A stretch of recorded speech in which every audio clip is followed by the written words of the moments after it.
Rockhopper here. Won't you join me as we take a trip through eastern Alaska?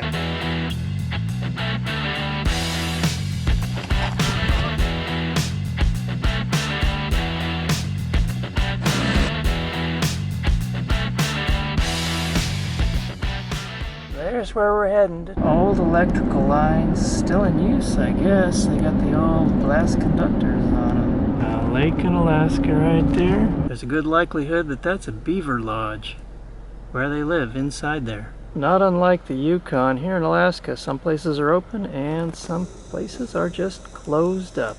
And this one is closed up. Down below is the Tetlin National Wildlife Refuge, an important place for swans and other birds to nest. Trappers, homesteaders, and Athabascan Indians used a cache like this. This is a replica to store food through the winter and keep it safe from bears and rodents. Mosquitoes. They say that these things will make you go insane, and I do believe there's some truth to that. So I'm starting a collection here, and there's proof of my insanity. I think Uncle Fester out of the Addams Family would say, "That's great, a mosquito collection!" Oh, that one's still kind of alive, isn't it? Now I have bites pretty much all over my body. Hands, neck, face, feet, backside, belly. Yeah, one just got me in the eyebrow. I hate these things. Every time I kill a mosquito, I should have a little sticker or something I can put on the side of my car. Kind of like those World War II fighter pilots would put a little symbol on the side of their plane every time they gunned another plane down. Road maintenance seems to be an ongoing endeavor here. It was many miles down the muddy road. The Alaska Highway in Alaska can be bumpy and bouncy and potholey. I've driven parts that seem like going over big whoop-de-doos, up and down. Likely, that's the frost heaves. Following the pilot car for miles, going through the construction zone here. About 385 miles since the last fill-up, and the gas light is on. The last fill-up was in Whitehorse, Yukon. We're here at Northway, and we're gonna get some gas. Just enough to get to Tok, where I think the gas will be a little bit cheaper. Got gas here, and judging by the sign on the restroom, I would guess that I'm in a native community. Gas here in Northway is $4.50 a gallon. Now over in Yukon, it translates to about $6.50 a gallon, I believe, because it was like $1.83 a liter in Whitehorse, so that comes out to about $7.50 or so Canadian. Then you take that and do the exchange, and it's like $1.25 off. So anyway, it's somewhere around there. You can do the math, but it's more expensive in Canada no matter how you slice it. This area just seems to be very swampy and boggy. Woods and lowlands with lots of lakes. They must have just redone this section of highway here because this part's really smooth. Between Northway and Tok.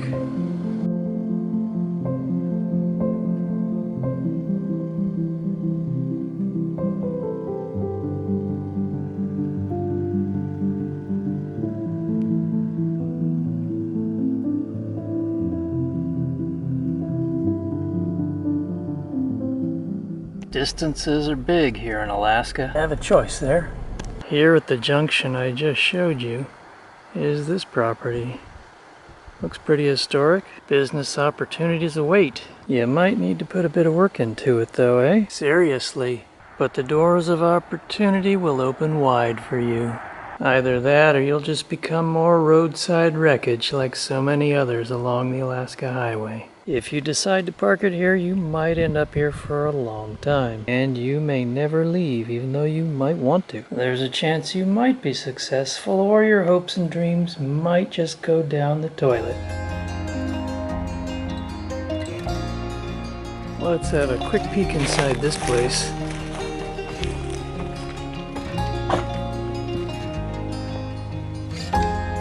Well, some nice woodwork in here. This is probably the best place I've seen so far. And that's a nice, real nice fireplace. Nice stone chimney there. Yeah, this isn't too bad, but it would take some serious effort to get this thing back up and running, wouldn't it?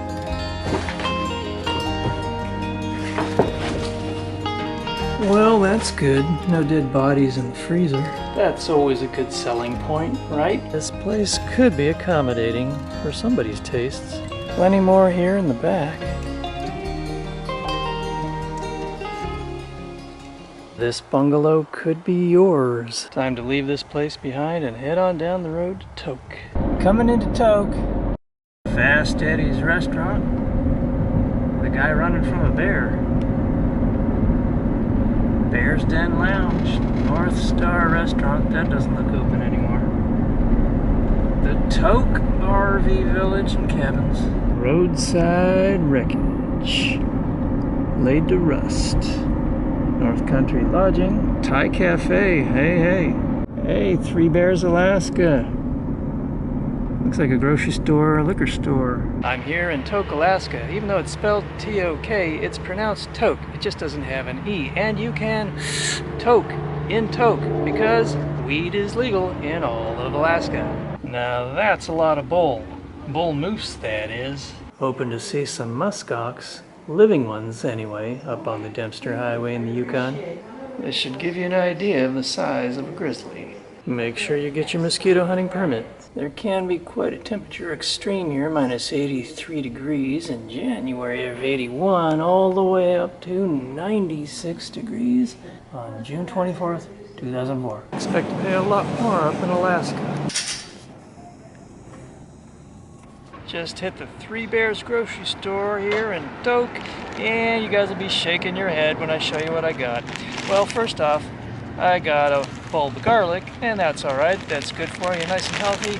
Second of all, I got the big 5-pound bag of peanuts. Why did I get that? Well, calories.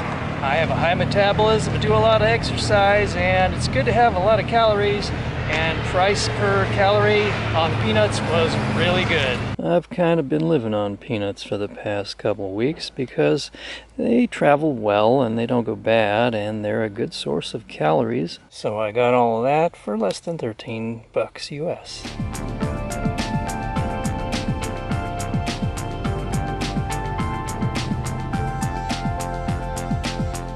Okay, just blew over $70 on gas here in Alaska. The bright side is it's still cheaper than Canada.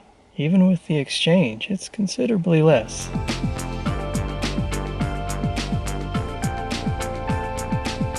The bridge crossing over the Tanana River.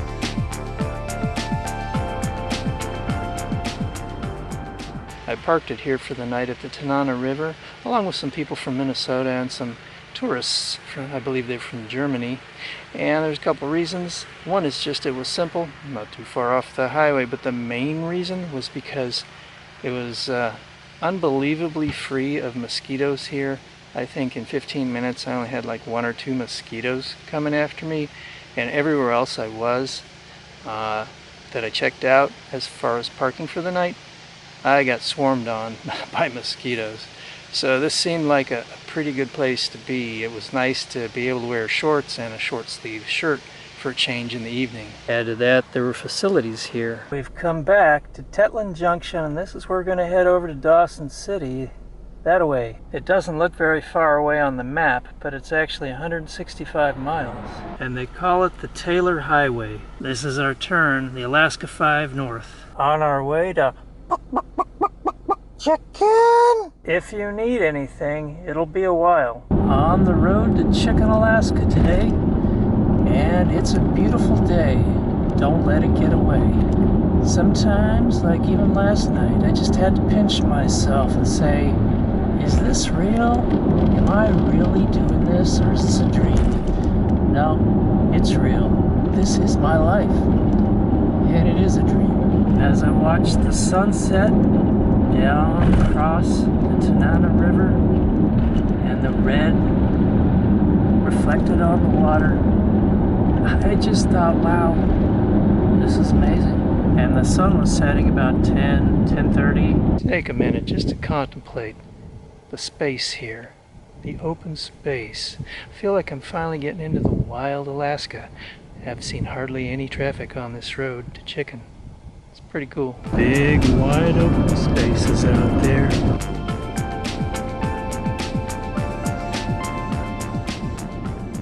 Now that's big country.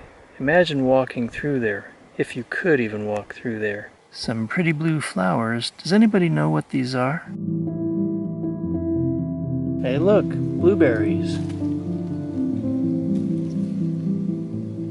A sweet treat to eat. Good. There's a bunch. It didn't take long to get a handful. It's a good little patch out here, but don't tell anybody. This is known as the boreal forest, and the dominant trees are white and black spruce, aspen, birch, and poplar. Rough road, you got that right. Just a thin ribbon slicing through the wilderness. And it's a ribbon with a lot of potholes. So just keep your eye on the road. Here comes Taylor Creek. Bumps, and as the sign says, loose gravel. They're laying down a lot of gravel. Bumpy. Up and down like whoop-de-doos. Woohoo! I'm not doing that to the camera. That's just the road shaking it up and down. Welcome to Chicken, Alaska.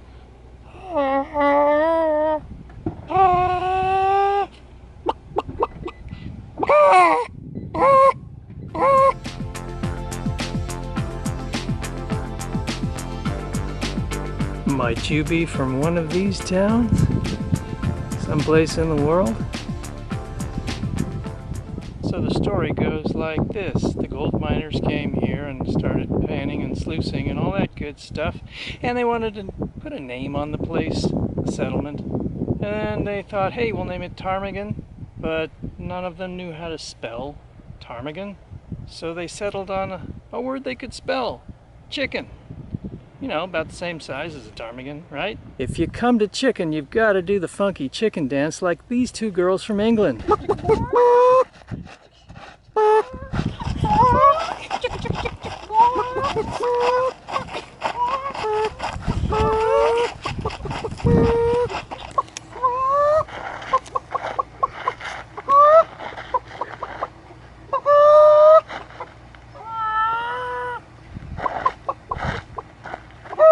Welcome to the bar, and you can check out some of these signs. Hey, no bear spray, please. Check in your guns with the bartender.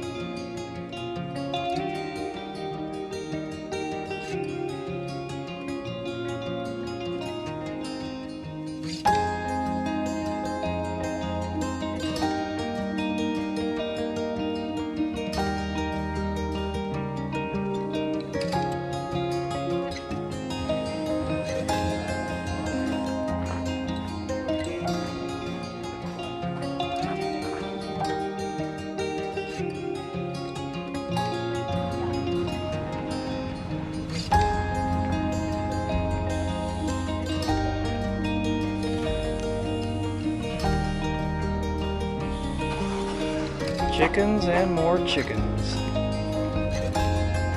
It's all about the chickens. There's your outhouse if you need one. Really? Yeah, that's probably more like it. Now, there's a kind of stage you don't see every day. Check out the old dredge.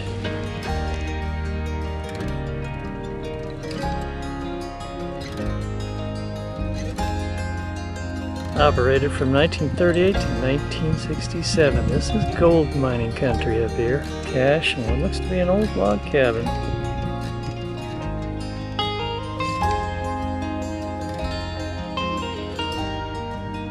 Here's a look inside the cabin. Chickens, chickens everywhere. Keep it slow. Look out for the chickens. That's where we'll be heading next. Free camping here. You can pan for gold here if you want, and maybe you'll get laid. Some mighty big chickens here, bigger than motorhomes. Time to hit the road and cross the creek. Why did the chicken cross the creek? To get to Dawson City. Has anybody ever chickened out in Chicken? And we're hitting the road again. This time it's looking like it's gravel. Kiss the pavement goodbye. And say goodbye to the town of Chicken. It's a hot day in chicken.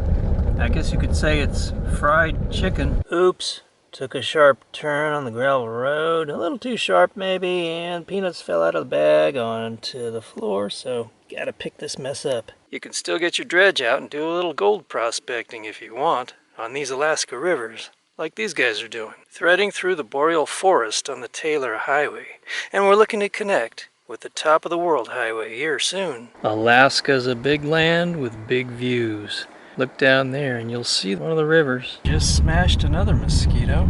We'll be heading straight to Dawson City, and we'll have to go through Canadian Customs again, because we will be re-entering the Yukon. There's the long road ahead of us. 9 miles from Boundary. We just hit pavement again. There's a fire right down there, not far ahead of us, kind of to the side, but I don't know if it's a new fire or what. I don't see any planes or anybody trying to put it out. You can see that smoke coming up from there, huh? I haven't really seen anybody else on this road for about 10 minutes or maybe 20 even. I don't know. I kind of lost track of the time. What the heck is this place? Let's have a look real quick. I'm here with Chuck at Boundary, and he's going to tell us a little bit about the place and the history and what they're up to. This is Boundary, Alaska, and it was used to be an old gold mine in town, trapper town back around the turn of the last century.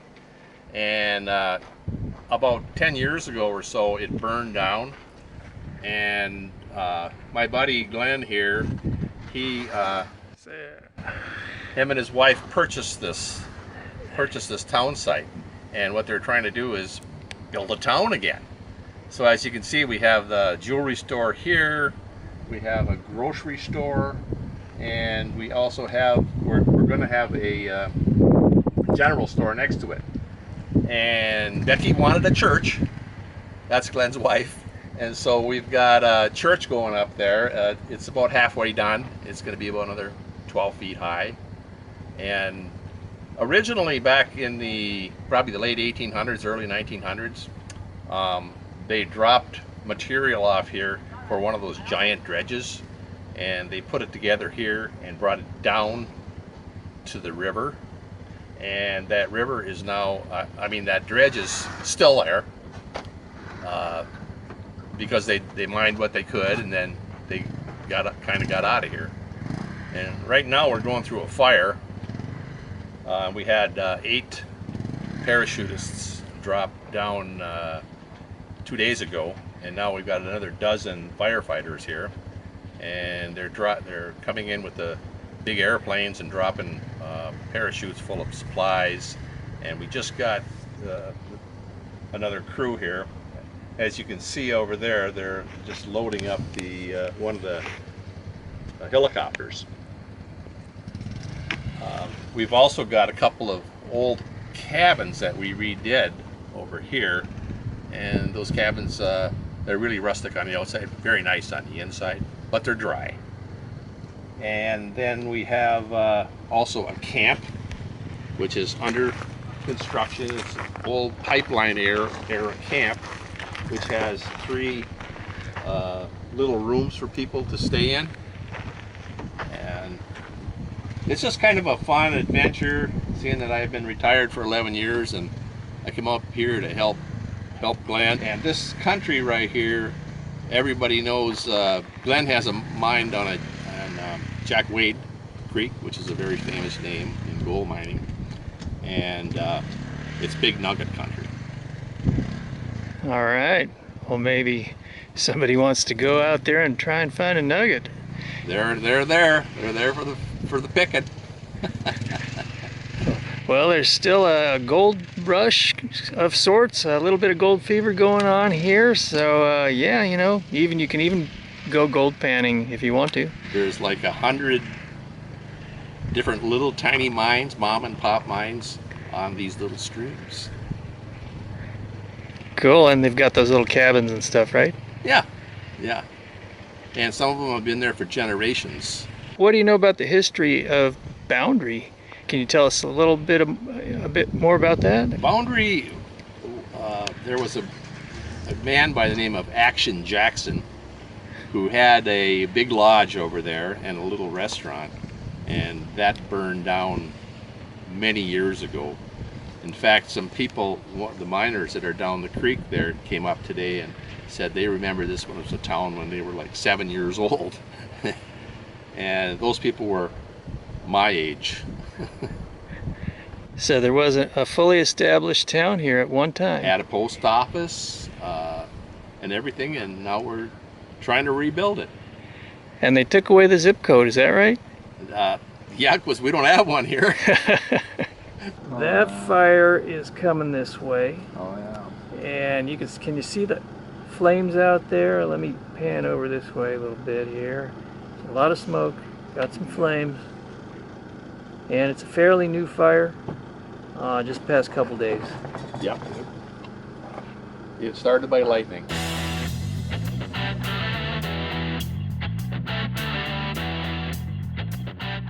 We got a chopper just landed, was out over the fires. I'm here from the A-Star, also known as a squirrel chopper in other countries. And some of the main purpose for this is not only water drops, but moving gear and also recon. And let me just give you a quick tour of this. And they're gonna be, it's also a good spotter chopper, but they're gonna be using this because of the fire down there. Have a peek inside there and check out the instrumentation. And there's some room in the back.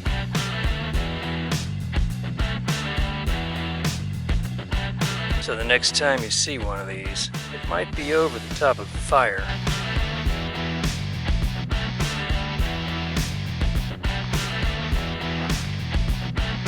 And this is where the pilot would be seated, right here. End of the day. It's just me and the mosquitoes. Can you see all those mosquitoes buzzing around me in the reflection there? Lots of them. I'll be parking it for the night, not far from this active fire here at Boundary, not far from Boundary. And a couple of reasons. Well, one of the main reasons really is Canada is closed at 6 p.m. You can't get through the customs gate, even though it's still light for another 4 or 5 hours. That's just the way it goes. And the other reason is, yes, it's just as good a place as any to hang out for a little bit. And, you know, I got to talking with people here and friendly people. And I got talking to the, the helicopter pilot and all those. And there's a mosquito on me. And die, bastard.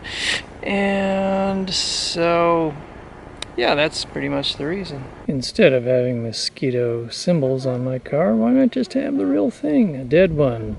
Except my car would be coated. End of the day for these guys.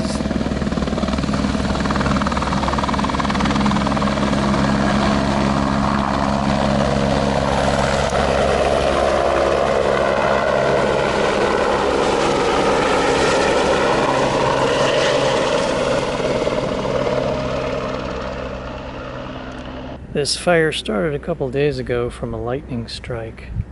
If you look closely in there, you probably see the chopper. They're still flying around, having a look. Man, look at that thing ripping. That thing is going.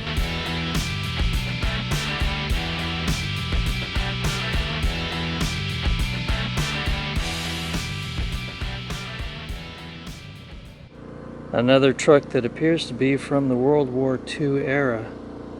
Left here long ago.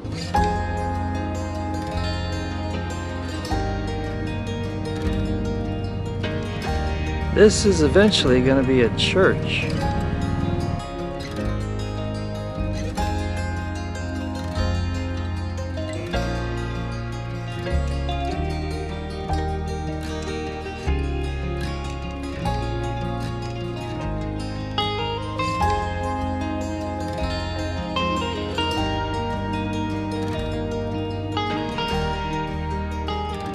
This place has heart. Good morning. Smoky morning. Throat's raspy from all the smoke. Time to get out of Boundary. So let's hit the road. If I had been here a week earlier, Chuck and Glen were saying I would have been able to watch about 800 caribou crossing the road right down from their place. Time to head back into Canada and the Yukon. Here's the customs. So we gotta go through that again. You can drink it fast, you can drink it slow, but your lips must touch this nasty toad. I hope you enjoyed traveling with me through Alaska. I hope you had a mammoth good time. Don't forget to give me a like on the video, share, and subscribe. Until next time, this is Rockhopper, and I'll see ya.